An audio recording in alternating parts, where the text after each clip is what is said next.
2014 жылдын аягында 7 миллиард 394 миллион сом пайдаланылбай калган. Ал эми бюджетте каралган чыгашалар 93% аткарылып, калган беденелер каржыланган эмес. Ал ортодо сырттан алынган грант менен насыялардын көлөмү өскөн. 9 миллиард сомдон ашуун каражат грант түрүндө, ал эми 25 миллиард сом насыя түрүндө алынган. Жалпысынан сырттан алган каражаттын көлөмү 35 миллиард сомго жеткен. Бирок ал акчанын качан, кайда жумшалганы тууралуу так маалымат жок. Тамаша ретинде айтайын, биз убагында баарыбыз эле айтып жүргөнбүз. 16-жылы кошуналардын баары бизге суктануу менен карайт, биздин экономикасынын өсүп кеткени кандай болор депчи. Туурабы?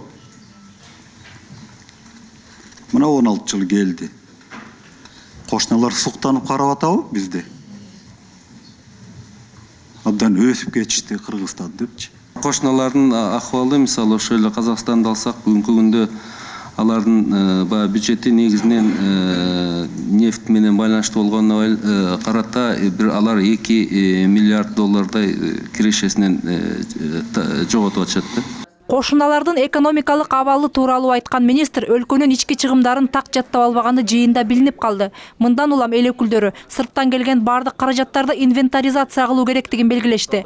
Мындай демилге 2003 жылы эле сунушталган. Андан бери 12 жыл өткөнүнө карабай, инвестиция катары келип жаткан каражаттар кайда кетип жатканы тууралуу так маалымат берилбей келет. Ушул эле маселе парламенттин төрагасына да тиешелүү дешет депутаттар. Эл өкүлдөрү жогорку кеңештин 2014 жылдагы чыгашалары тууралуу Асылбек Жээнбековдун отчет беришин талап кылышты. Я прошу поставить на голосование. Төрага жогорку кеңештин алдында отчет берсин деген маселени добушка коюуну өтүнөм. 2014 жылдын бюджетин карап жаткан соң толук кандуу маалымат алышыбыз керек.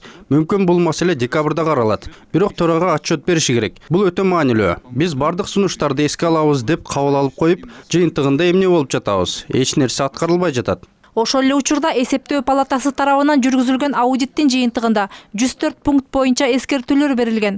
Анын 67 гана пункту аткарылган. Ошол эле нерсе мына 2014 жылы кайталанып атат да. Мен ойлойм 2015 жылда кайтарылат деп. Анан кийин акча жагын айтып кетсек, чыгабыз. Бул жерде бир гана финансы министрлиги эмес, бул бардык министерство менен ведомстволордун катасы да ошол кайсы министерстволордон, кайсы ведомстволордон ката кеткенин биз өкмөткө жазып аларды да бердик да. Кандайдыр бир чара колдонот болуш керек. Ал эми келип түшкөн кирешелерди туура пайдалануу боюнча да өкмөттүн так программасы жок болуп чыкты. Алсак жер үйгенин иштетүү боюнча лицензияны сатуудан 4,5 миллиард сом келип түшкөн. Анын 400 миллиону короп кетти. Ал эми 4 миллиону быйылкы жылга калып, мектептерди курууга жана оңдоп түзөөгө сарпталышы күтүлүүдө. Талас областындагы Бекмолду айыл өкмөтүнө бул каражаттын 170 миллион сому которулган. Эл өкүлдөрү бул каражатты депозитке салууну сунуштады. Мындай жол менен жылына пайыздык кирешеле 20 миллион сомго чейин чыгат экен. Мээрим Ташибекова, Александр Симонов, НТС.